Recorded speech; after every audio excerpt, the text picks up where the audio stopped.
அப்புறம் என்ன, மைக்க பிடிச்சாச்சு, வெடியை கொளுத்தி போட்டுருவோமா?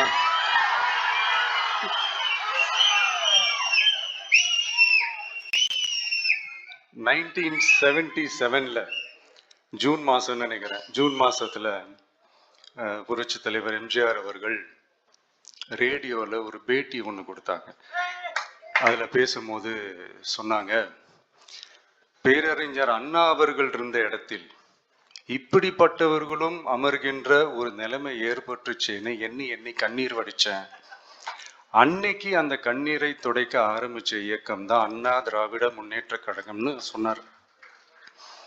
அதே மாதிரி 2017 அப்புறம் 2021 அப்புறம் தமிழ்நாட்டுடைய நிலைமையை பற்றி யோசிச்சு பார்த்த நம்ம தமிழக மக்கள் காமராஜர் அவர்கள் இருந்த இடத்தில், அண்ணா அவர்கள் இருந்த இடத்தில், எம்ஜிஆர் அவர்கள் இருந்த இடத்தில் இப்படிப்பட்டவர்களும் அமர்கின்ற ஒரு நிலைமை ஏற்பட்டுச்சு.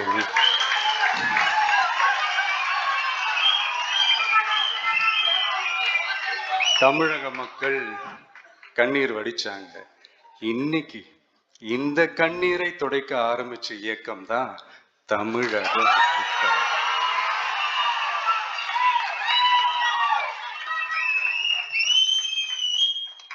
இப்படியெல்லாம் நம்ம பேசுறதுனால கண்டிப்பா சில பேர் கொந்தளிப்பாங்க.